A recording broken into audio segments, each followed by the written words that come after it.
Добре дошли во третата епизода на политиканти.мк. Со мене Сашо Ордановски. И со мене Боријан Јовановски. Шубаво си се представивме по трет пат. Кој да не знае не доста. Боријан, по обичај коментираме актуелни теми, а мислам дека ова со владава, формирање нова и така натаму е најактуелно. Снимаме во понеделник вечер. Можно е ова додека се слуша и да имаме, а и да немаме влада се уште во вторник. Па тоа е муабетот дека вечерва ќе биде 65 пратеници ќе се изгласа новиот состав на владата. Таа е бројката, иако понеделник попладне сме викаат дека се уште не е известно овие кои се во опозиција, но мнозинството вика дека има сигурни 65 пратеника, што ќе рече дошло до некакви смирување на страстите и во самото владеачко мнозинство, некаква консолидација. Предпоставувам тоа се должи на оваа една информација што ја имаме јас и ти, дека дошло до смирување на овие некои противречности кои беа во СДС. Да, всушност мислам дека имале состанок деновиве врвното раководство, тројца луѓе во суштина. Да. И таа траела средба, ако не се лажам, многу часови, 6-7-8 часа. Имале што да си кажат, така е, 7-8 часа дури дека. Така е, и да таа средба присуствувал и Заев, ако не се лажам. Така, јас знам. И дека се закопани секирите во СДСМ. Веројатно, дека тоа од со широка коалиција, таа иницијатива на Заев не бидува сега за сега и дека ќе се оди еве со ова вакво мнозинство, кое тешко дека има изгледи дека ќе успее да мобилизира 80 пратеника во овој состав, што ќе рече дека оваа влада до истекот на нејзиниот мандат малку е веројатно дека ќе постигне целта за уставните промени кои би овозможили влегување во таа оперативна фаза на преговорите по скринингот кој ќе заврши некаде кон крајот на годината. И имам впечаток, не знам какви се твоите информации, дека ми се чини дека можеби дури и странците, ова под наводници странциве, како да олабавуваат со притисокот по секоја цена годинава да се постигне промена на уставот. Саша, ја мислам дека тоа Европска унија, Вашингтон мислам дека би сакал тоа да се реши таа работа што поскоро со оглед на нивниот ангажман сега е Белград, Приштина, па ги гледам и во Црна Гора и во Босна се доста инволвирани, но во Европска унија со оглед на тоа што тој консензус е доста кљакав околу таа една теза за интензивирање на процесот на проширувањето, поготово што и бидат избори, Европски парламент има европски избори исто другата година. А колку што знаеш, проширувањето не е баш некоја популарна политика. За жал, они не успеа да го продадат како што треба. Мислам, самите европски влади, бидејќи старите европејци, старите земји членки и те како заработија добро од проширувањето, зборувам за бизнисите и така натаму, но има една таква, како кажам, некој одиум борска со тоа, као доста ни од овие, доста ни од оние. Сега, за право, романците и бугарите тоа го направија да биде малку да личи стварно Европската унија, да стане доста тромава и нејасна што е, но тоа е тоа. Да, со други зборови би се чини дека веројатно ќе почне да превладува атмосфера за одење на редовни избори во Македонија, а тоа значи идната година, ова што владата инака го повторува, особено Ковачевски, кој што инсистира на тоа, и дека ако не успеат да соберат 80 пратеници, а тоа е се повеќе известно, особено имајќи предвид дека всушност ВМРО ДПМН нема јасна политика по тоа. Тие велат да може, ама прво воредни избори очигледно нема да има.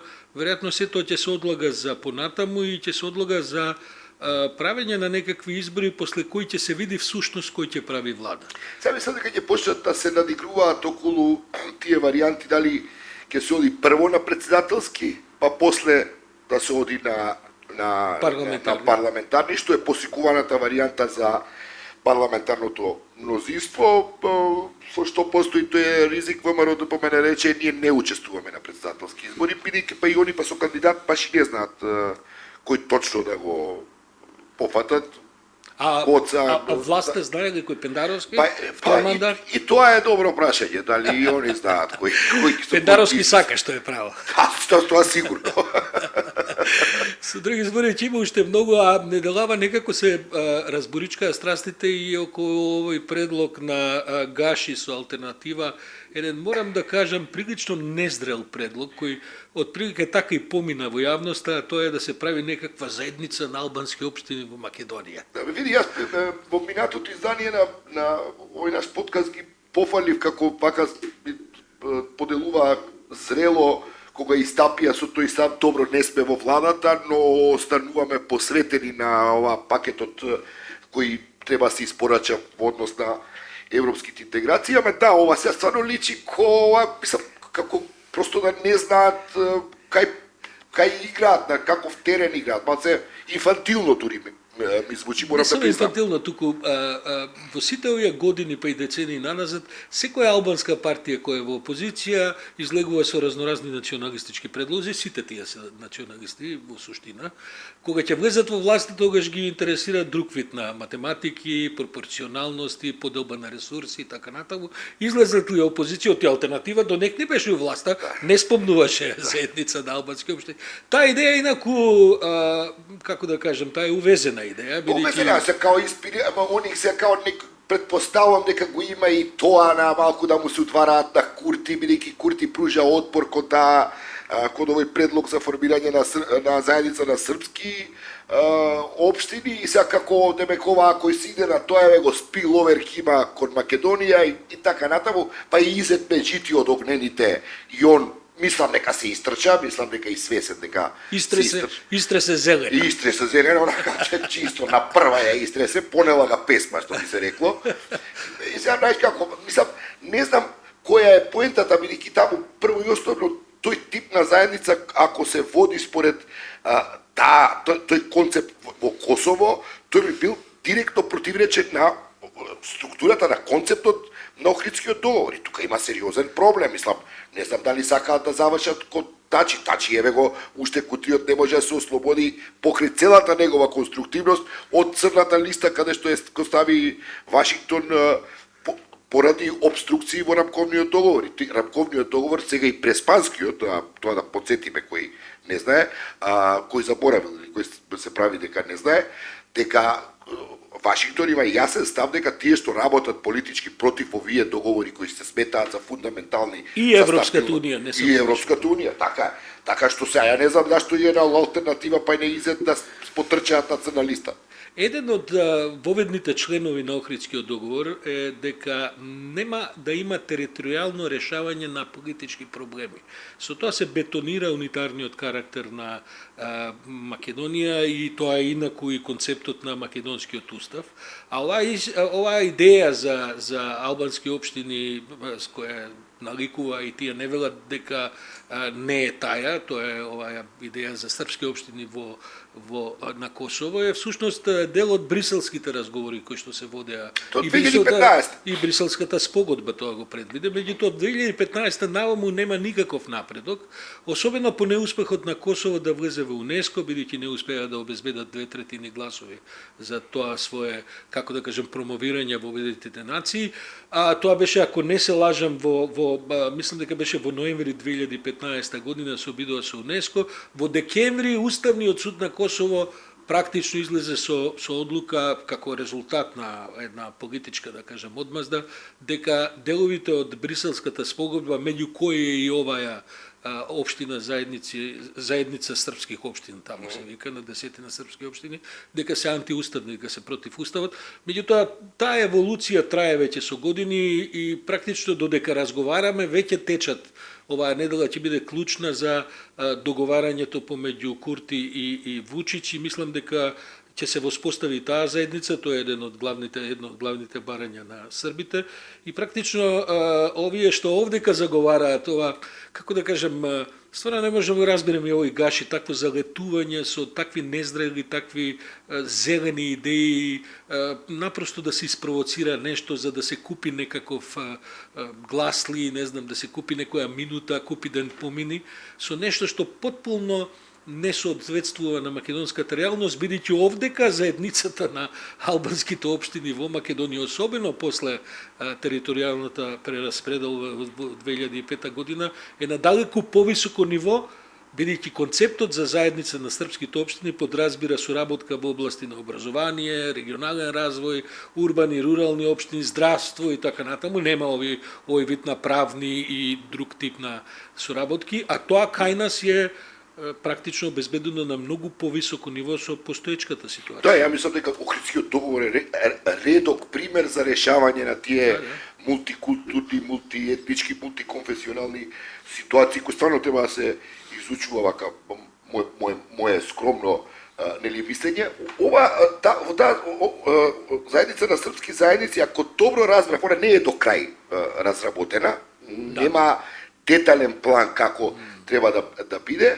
Повеќе има една символика во неа, например, они имаат знамеки, имаат свој, ќе имаат председателство, ќе имаат подпредседателство, па ќе има таа заедница, па има собрание, па има као борд управен кој би бил некаква влада, 7 члена има тој, и секој од тие членови тоа се уствари некакви министерски портфели кои ќе се занимаваат со урбанизам, со образование, тој тип на овако има.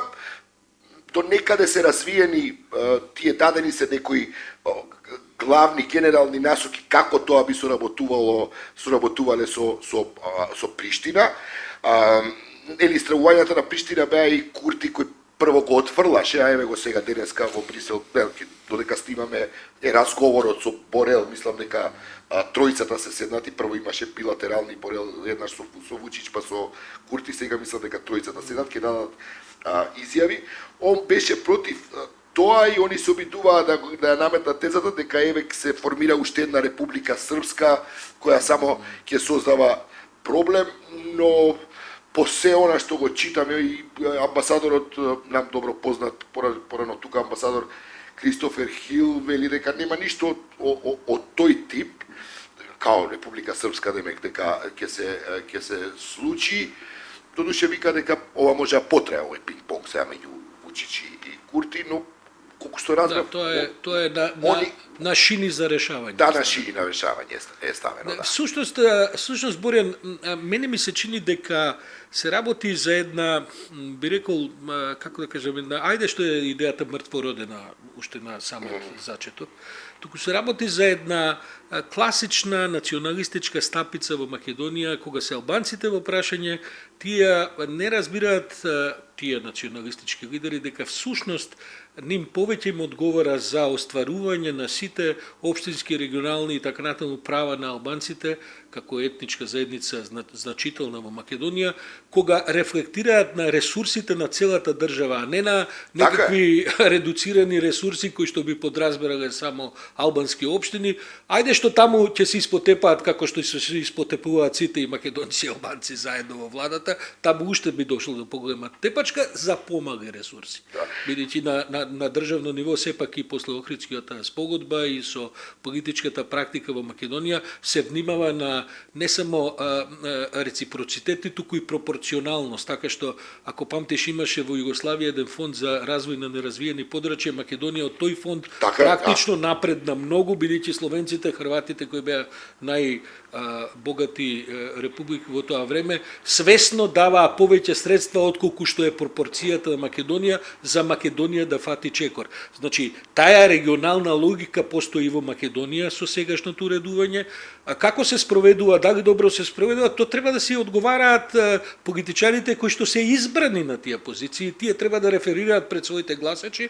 Напредокот е голем, но има уште многу. Инаку тоа е една класична европска идеја. Тоа е идеја да се симне демократијата што подолу меѓу граѓаните и општините, регионите да станат всушност. И на тој начин се бришат и границите помеѓу нациите, бидејќи стануваат важни соработките на договор. И да подсетам, они со Охридскиот договор исто така ја имаат можноста за соработка меѓу нив. Тоа нема никаков проблем. Значи нема потреба се од заедница, се кога оние имаат можност, они можат слободно да се подпишуваат.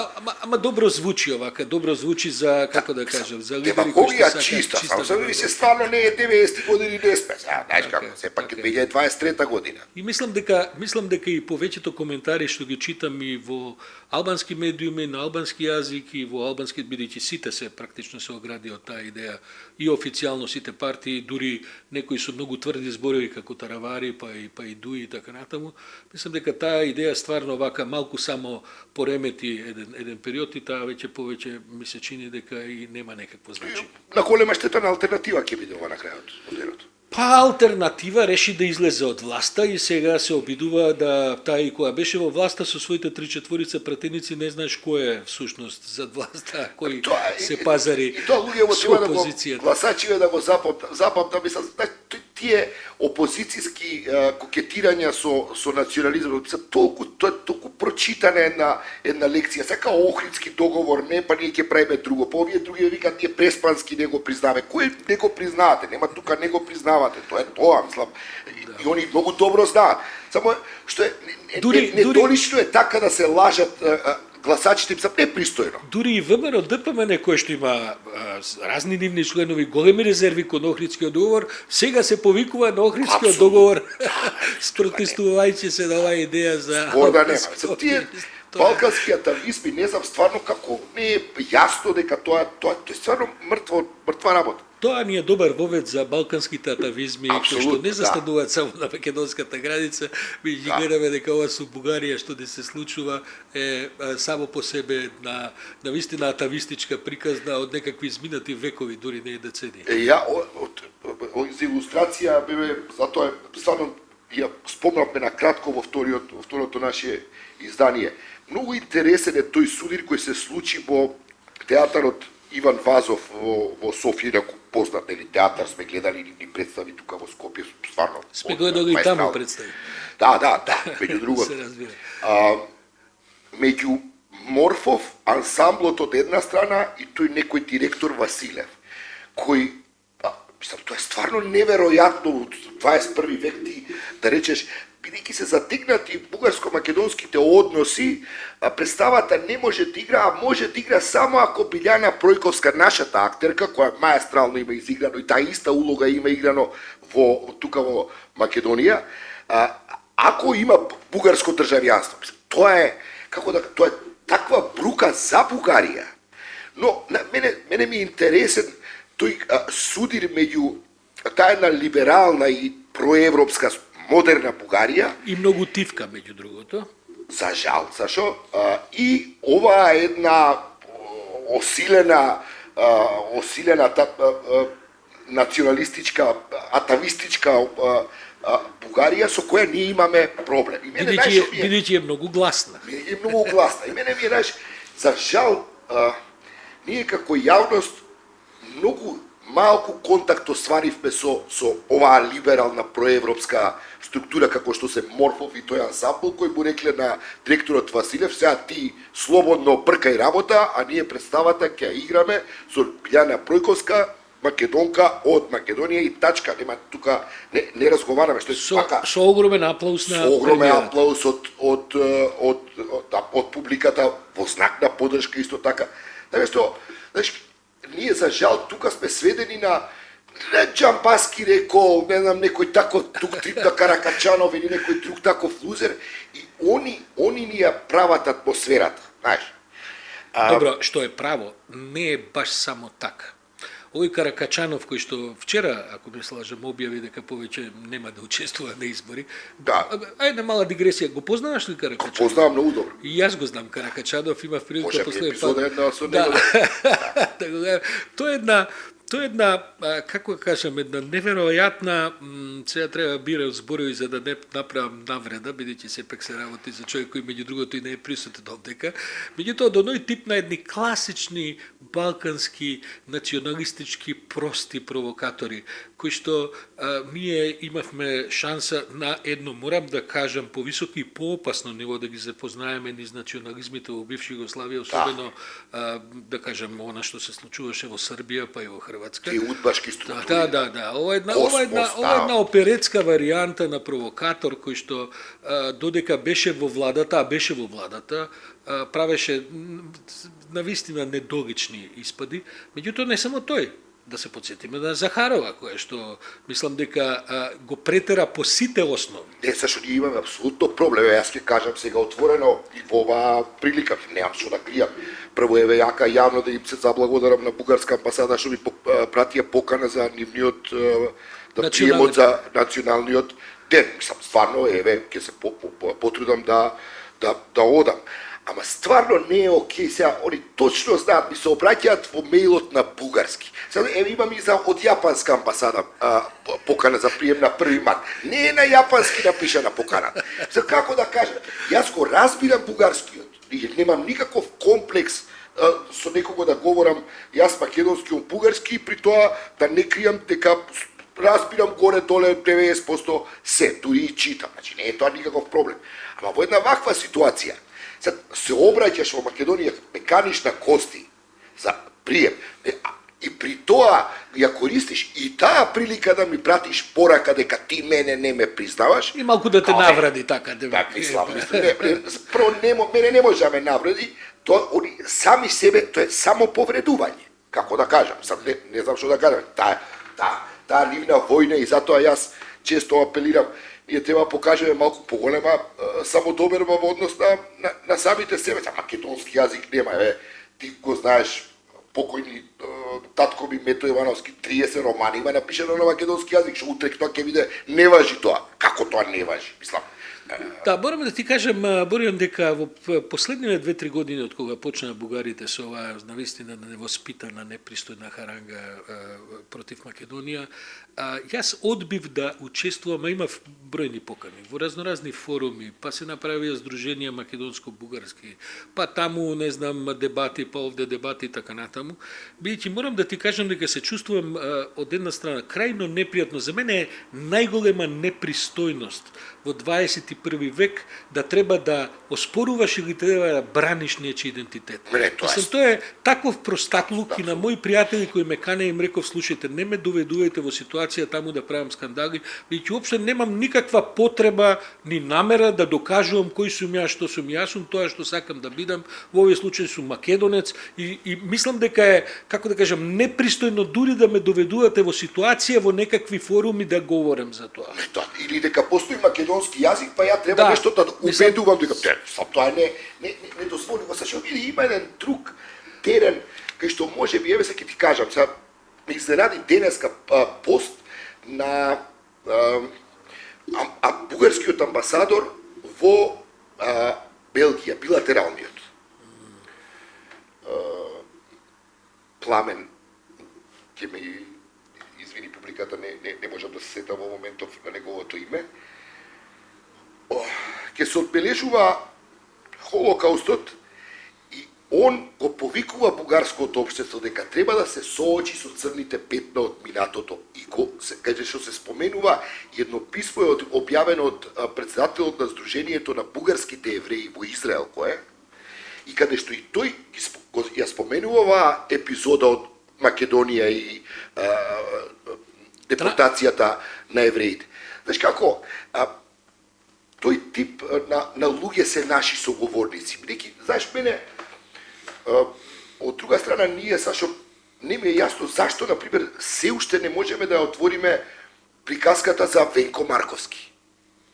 Знаеш како, Венко Марковски сепак сме го протерале затоа што бил бугарин. При тоа тој е човек кој имал изворедна улога во народно-ослободителното движење, во формирањето претходно, во формирањето на таа авангардна младинска, потоа во Астон, има целиот тек на клучните настани во формирањето на македонската држава. Венко Марковски има сериозно голема улога. Па и она што мене ме, како да кажем, ме разочарува е што заради ваквата агресивна политика на Бугарија, всушност ние не можеме да дојдеме до една атмосфера во која што на нормален начин би се осврнале на некои периоди, личности, настани и така натаму, кои заслужуваат да бидат третирани, бидејќи оној дел од бугарските обвинувања кои и уште како важат и за нив, дека ние овдека сме учеле една комунистичка историја, биде, дали е комунистичка, дали е социјалистичка, дали е капиталистичка, сите истории се толкување на оние што победиле, нели, и така натаму. Меѓутоа, за зрелоста на самите општества е важно човек да се наврати на некои настани личности, периоди и така натаму, и да отвори. Ова што ни го прават бугарите е голема дезуслуга и за самите нас, и јас искрено ти кажам, мислам дека за нашава генерација тоа е веќе завршено прашање. нема да се отворат тие прашања, ќе остане за нешто што ќе следува понатаму. Па како да? И на крајот на криштата, ова што го говориш ти за Венко Марковски, на крајот целата оваа политика е голема лоша услуга за бугарите во Македонија. Па нека се тие и само 3-4 илјади. На крајот тие луѓе кои што имаат апсолутно право да се чувствуваат како сакаат и да тоа го кажат, да формираат клуб, ама да не како да кажат, да не провоцираат со очигледна намера за ситни, ниски политички провокации. Кои се бугари, кои се чувствуваат како бугари. Имам јас пријатели се разбира. И нив им е незгодно, точно знаат за што се работи, мислам. Како да кажам, се пропушти таа прилика, можеби беше згодна прилика, да сега при овај, бидејќи сепак се потпиша и тој договор помеѓу Заев и премиерот бугарски Бојко Борисов и така натаму за добрососедство. Всушност бугарите се шокираа, Борјан, не знам дали ќе се согласиш, се шокираа кога само неколку недели или месеци подоцна го видоа грчко-македонскиот преспанскиот договор. Да, он не очекуваа. Тие не очекуваа, беа потполно во темница, до душе да бидам искрен, тоа беше прилично вешто изведено и беше прилично и за сите нас овдека една голема новина, можда допред денови пред објавувањето, кога го видоа преспанскиот договор, во кој што прво е тој многу поголем од оваа две странички на бугарско-македонскиот договор, кој е коректен, во него нема ништо спорно. Сега да не влегуваме од деталјот и одма ќе рипнат овие за заедничката историја и така натаму. од Ману и компанија. Мислам дека бугарите толку се фрапираа, се вознемирија и решија, се фатија практично неподготвени. Бидејќи во тој договор се признава македонскиот јазик, се признава македонската нација и така натаму. Тој договор е прифатен од Обединети нации, од Европска унија, од целата меѓународна заедница и наеднаш тие се најдоа стаписани, ми се чини дека таму сите црвени националистички, овие радикални лампички се упалиле и тргнаа во една офанзива која што не личеше на ништо, се уште не личи на ништо. Они се сега во хистерија, нив ги повреди многу моментот, они мора наспроти овде, стварно не ми јасно зашто не отидоа да гласаат ВМРО, ДПМН и Павле се пофали дека не гласаше за Фронтекс договорот. Бугарскиот министер за внатрешни работи е потпишан на тој договор кој е и на македонски јазик. Така што и се тоа ги боли, бидејќи таа нивна таа приказка не поминува. Не ја бива. Знаеш, ја во оваа смисла се вратам на почетокот за ова со Морфов и ансамблот на Иван Вазов. Еве, спатем, извини, само дозволи. Зошто овдека Сдруженијето на бугарите или едно од Сдруженијата не би се викало Иван Вазов? Например. Зошто треба да се вика Ванчо Михајлов, која апсолутно контроверзна, еве, да не влегуваме понатаму. Контроверзна фигура. Пео Јаворов. Или Пео Јаворов, мислам, ако е веќе Сдружение за културно напредување и така натаму. Па бугарите имаат такви големини, такви заслужни луѓе во својата култура што навистина не би пречело. Не, само за да се удри ниско, за да се испровоцира и на крајте тоа се постигна. Извините, ми падна за Иван Вазов. Критика за владава наша. Знаеш, они го подпишавме договорот и тоа се окей, сега и ќе се сликаме малце, па ќе се гушкаме, камериве изјава, така натаму. Значи, секој договор, он има она што го велат странците, слово и дух има он. Ти се треба да поработиш. За жал, ние го оставивме тоа да го тркалаат разноразни политички хулигани и примитивци. Те гледам дека инсистираш на тоа, Борјан, неколку пати кога разговараме. Јас просто мислам дека политичката реалност е таква што овдека и за македонскиве политичари беше практично невозможно да се обидат да дадат позитивен тон на сето тоа, бидејќи малку провокација, малку нешто се случуваше. Јас не знам дали е среќа или не е среќа што е Бујар Османи етнички албанец по својата националност, па на него му падна заслугата да мора да го спроведува тој договор и така натаму. Меѓутоа, мислам дека околностите беа такви, бидејќи види овдека седат политичари и овие наши излегуваат на избори.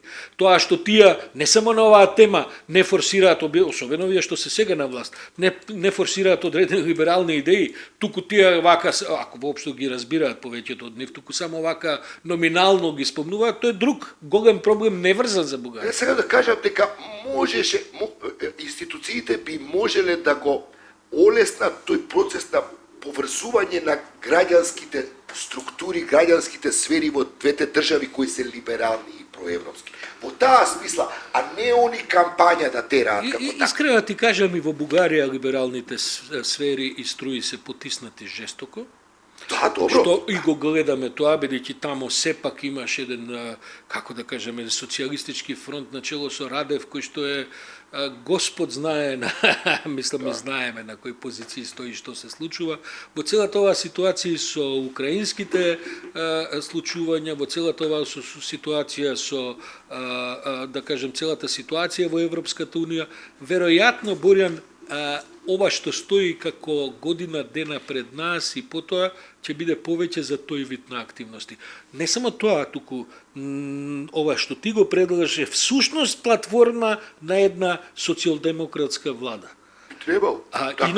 Инаку не знам со што ќе излезат на следните избори, бидејќи национализам и националистички идеи не можат да победат никого од опозицијата со такви идеи. Ја мислам да они ќе се изгласаат вечер и ќе се откажат од уставни промени. Сега што ќе биде агендата, тоа е добро да се види, бидејќи како што сме заклучиле повеќе пати, не се многу креативни.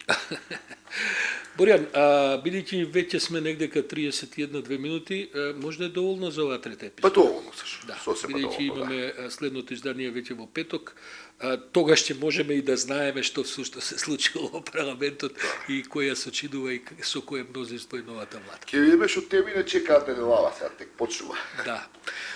Добро, ја завршуваме третата епизода. Пишувајте ни на нашите мејлови info@politikanti.mk. Добиваме пореки, што е право. За првите две епизоди, ако смеам да кажам, некои цифри се и удвоени, меѓутоа тоа се уште неколку илјади луѓе кои што не слушаат. Се надеваме дека оние што не слушнале две епизоди, па и оваа третава, дека ќе се охрабрат и понатаму да бидат заедно со нас, со идеи, со предлози, со јавување. Добродојде се стварно конструктивни критики. Мислам, јас посакувам, на пример, имавме проблем со тонот. Се надевам дека оваа на една од платформите, да. Мислам дека сега веќе ќе бидеме коригирани, така што ни е битна комуникацијата со сите вас. И ќе одговараме на прашања, ако се прашањата се разбира интересни и пристојни. Со големо задоволство. Еве, тоа е Политиканти, трето издание. Бидете со нас и во петок. Поздрав.